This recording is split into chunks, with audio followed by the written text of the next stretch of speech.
여기 한국에 대한 선입견을 가진 채 군인 친구들의 제안으로 억지로 한국에 오게 되었다는 독일 여군이 있습니다.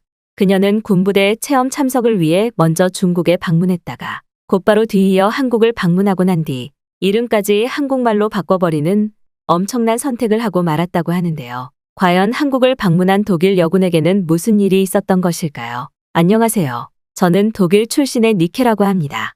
저는 20살이 되자마자 독일에서 전문장교 공부를 하며 군부대에 지원했고 그 뒤로 쭉 독일 여군으로 생활해 왔는데요. 약 3년의 시간 동안 단 하루의 쉬는 날도 없이 국가에 봉사를 하고 지내왔던 저는 얼마 전 중국에서 열리는 군부대 위생 관련 학회에 초대받게 되었고 저희 부대 동료들과 함께 아시아 지역의 새로운 군부대 막사도 구경할 겸 휴가 아닌 출장을 떠나게 되었습니다. 군인의 신분으로 가는 것이 아닌 그저 평범한 일반인의 신분으로 출장차 여행을 가는 것이기에 어느 정도 마음이 편했던 것은 사실이지만 이러한 저희 여행에 대한 환상은 중국에 도착하자마자 산산조각나고 말았는데요. 평소 중국이 잘 사는 나라라며 강한 관심을 보여왔던 같은 부대 동료 엘가는 중국 교포 출신의 남자친구마저 사귀고 있었기에 이번 군부대 위생 관련 학회 참석도 엘가의 끝없는 설득 때문에 진행됐던 것이 사실입니다.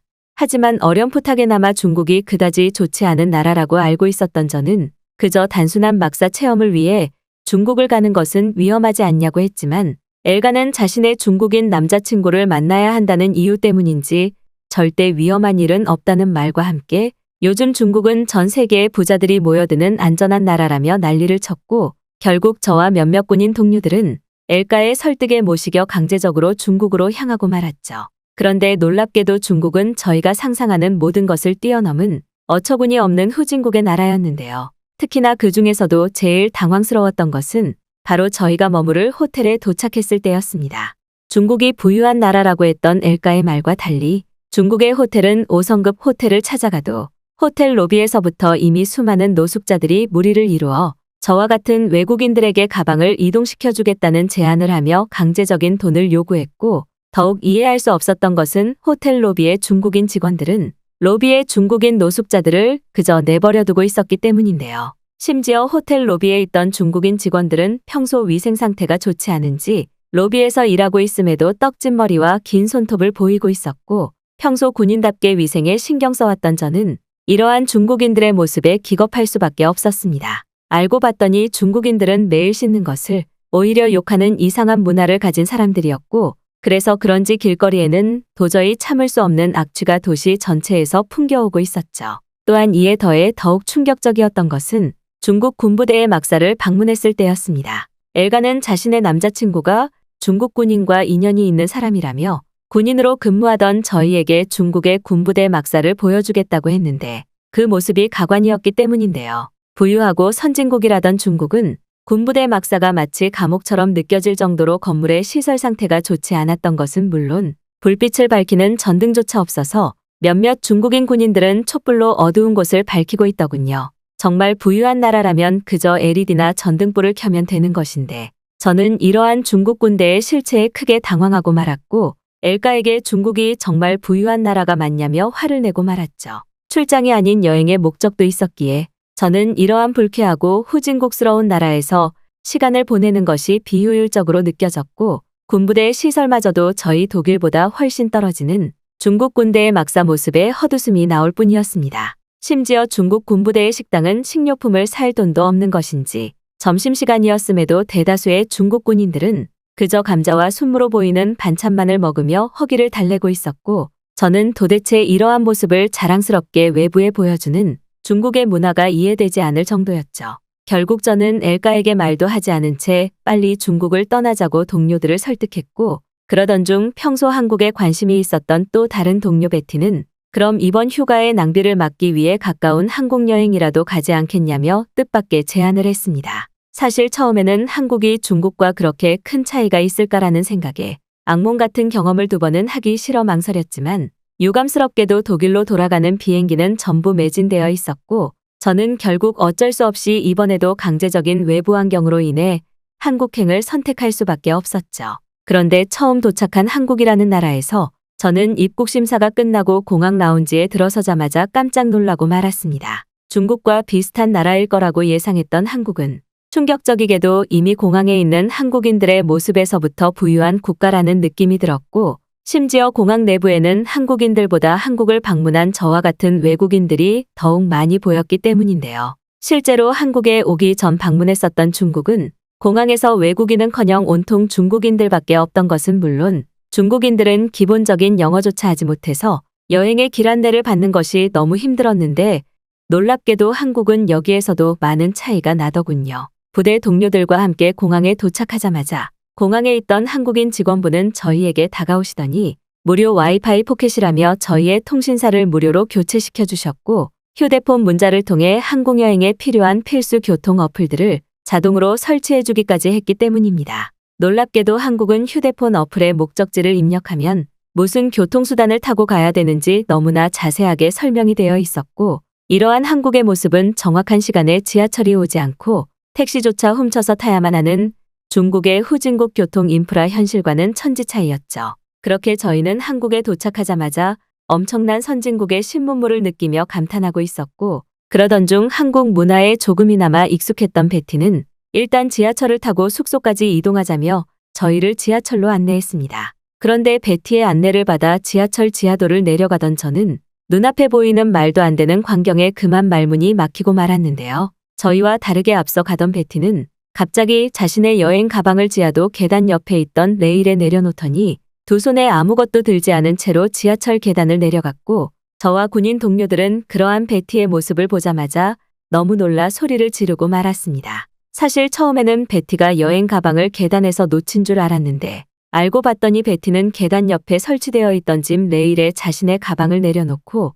너무나 편하게 계단을 내려갔던 것이었고 저는 한국의 말도 안 되는 편의시설 인프라에 깜짝 놀라고 말았죠. 주위를 살펴보니 이미 한국인들은 이러한 편의시설이 익숙한 듯 누구 하나 할 것 없이 자신의 무거운 여행 가방을 익숙하게 레일에 올려놓았고 편안하게 계단을 내려가 목적지에서 자신의 여행 가방을 순서대로 가져갈 뿐이었습니다. 중국뿐만 아닌 제가 살아왔던 독일에서도 지하도의 이러한 기가 막힌 편의시설은커녕 평범한 계단조차 제대로 관리되고 있지 않아 가끔 군사무기 학회 때문에 해외로 나갈 때면 무거운 여행 캐리어를 옮기는 것부터 스트레스를 받았는데 놀랍게도 한국은 이러한 불편사항을 너무나 편리하게 해결한 것이었죠. 저희의 뒤를 따라오던 한국 방문 외국인들도 깜짝 놀랐는지 짐을 계단에서 옮겨주는 레일을 보고는 연신 사진을 찍으며 원더풀을 외쳐댔고 저는 왠지 모르게 그러한 외국인들의 모습을 보자 뿌듯한 마음이 들기까지 했습니다. 아무리 생각해봐도 한국은 중국과는 비교조차 되지 않는 기술과 편의시설,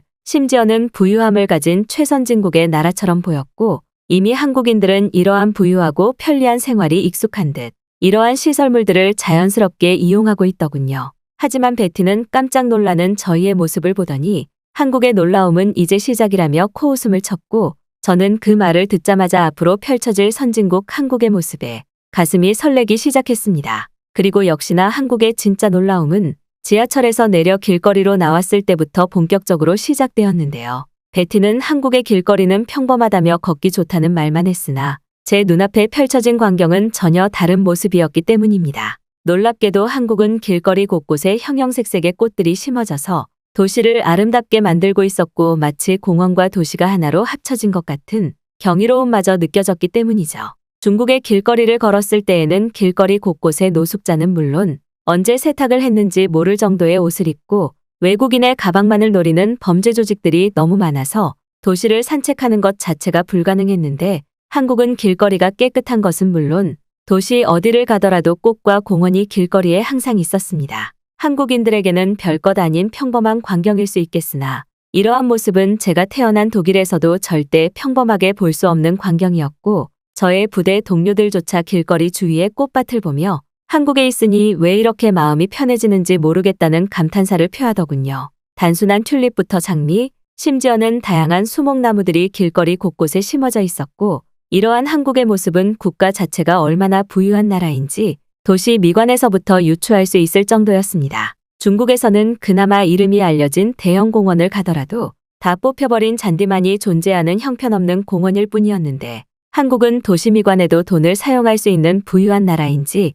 비싼 꽃과 나무들이 도시 곳곳을 꾸며주고 있었거든요. 이미 한국에 도착하고 1시간밖에 지나지 않은 상황이었지만 저는 왜 그동안 한국이 중국과 비슷한 나라라고 오해했을까라는 후회스러움이 몰려왔고, 그동안 한국이 너무나 여행하기 좋은 나라라며 같이 가기를 제안했던 패티가 너무나 고맙게 느껴지기까지 했습니다. 그렇게 약 1시간 정도 저는 서울의 중심에 있는 광화문과 거리를 걸으며 선진국 한국을 피부로 느꼈고, 베티는 저희의 만족한 표정을 보더니 이제는 중국과 비교하기 쉽게 한국의 군부대 체험을 가보자는 뜻밖의 제안을 했는데요. 알고 봤더니 서울 근처의 부대에서는 저희와 같은 외국인 관광객들을 위한 군부대 개방 행사가 진행되고 있던 와중이었고, 독일에서 군인으로 근무하던 저와 동료들은 평범한 길거리마저 이렇게나 아름다운데 한국의 부대는 어떨까라는 기대감을 가지고 개방 행사 부대로 향했습니다. 그리고 역시나 베티와 함께 버스를 타고 도착한 한국의 군부대는 정문에서부터 말이 나오지 않을 정도였는데요. 중국의 부대 막사를 방문했었을 때에는 군인들이 지내는 막사 내부가 너무나 더럽다 못해 이곳이 정말 사람이 살 수 있는 곳인가라는 생각이 들 정도였는데, 놀랍게도 한국은 병사들이 지내는 건물 내부에 비싼 TV와 세탁기는 물론 심지어 에어컨과 공기청정기까지 설치되어 있었기 때문입니다. 심지어 저는 따뜻한 물을 24시간 사용할 수 있다는 한국 군부대 관계자의 말에 정말 엄청난 충격을 받고 말았고, 독일에서조차 겨울에는 따뜻한 물이 나오지 않는 황당스러운 상황이 떠오르며 한국이 말도 안 되는 꿈의 나라처럼 느껴지기 시작했습니다. 또한 중국의 군부대 식당은 반찬이 너무나 형편없어서 당황스러울 정도였는데, 놀랍게도 한국은 이러한 식단에서부터 중국과 큰 차이를 보이고 있었고, 병사들의 식사마저 전문 영양사가 투입된다는 베티의 말에 저는 금방이라도 독일 국적을 포기하고 한국의 병사로 살아가고 싶을 정도였죠. 물론 한국에서 평생을 지내왔던 병사들에게는 이것 또한 부족하다고 생각될 수 있겠으나,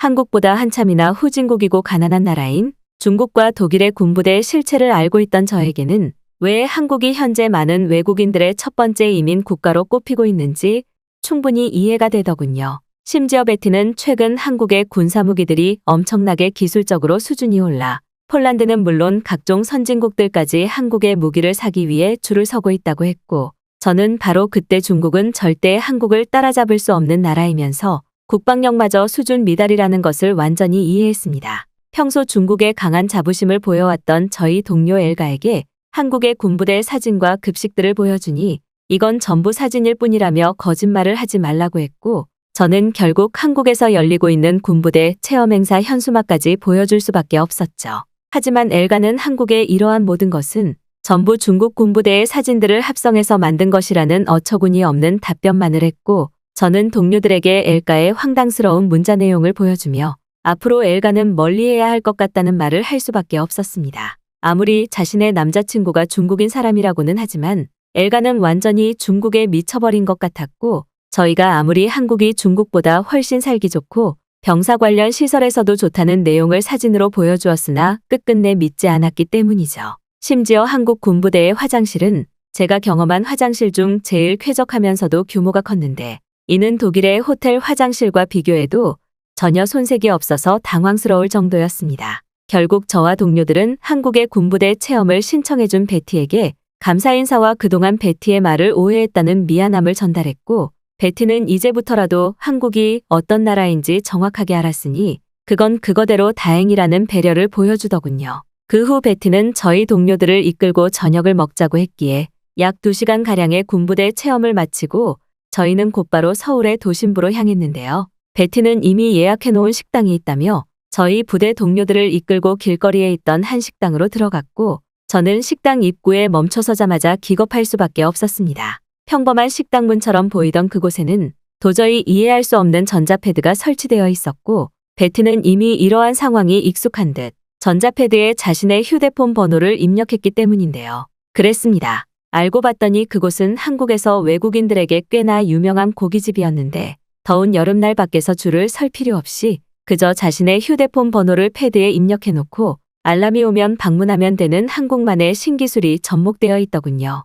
사실 중국에서 식당을 방문했을 때에는 조금 인기 있는 집을 가면 대부분은 중국인들이 저희의 줄을 노려보다가 알 수 없는 중국말을 내뱉으며 새치기를 했었는데, 한국은 이러한 새치기를 노리는 한국인들이 주위에 보이지도 않을 뿐더러 편리한 전자패드로 예약을 기다리면 되니 새치기를 당할 상황조차 없었습니다. 말 그대로 한국은 디지털 기술이 극한까지 발전해버린 상상 속의 나라나 마찬가지였고 이미 베티는 단연간의 한국 여행으로 이러한 신문물을 전부 사용할 수 있던 것이었죠. 저뿐만 아니라 다른 동료들도 한국인들은 생활에 불편한 상황을 조금도 참지 못하는 것 같다며 웨이팅 전자패드 시스템에 혀를 내둘렀고 저는 바로 이때 한국으로 이민을 와야겠다는 생각이 들었습니다. 물론 독일에서 국가에 헌신하고 봉사하며 지내왔던 생활이 있었지만 아무리 생각해봐도 앞으로의 기술 발전으로 인한 수혜는 한국이 더욱 많이 있을 것 같았기 때문이죠. 베티는 저희 의견을 듣더니 자신 또한 그러한 한국 이민의 생활을 계획하고 있다며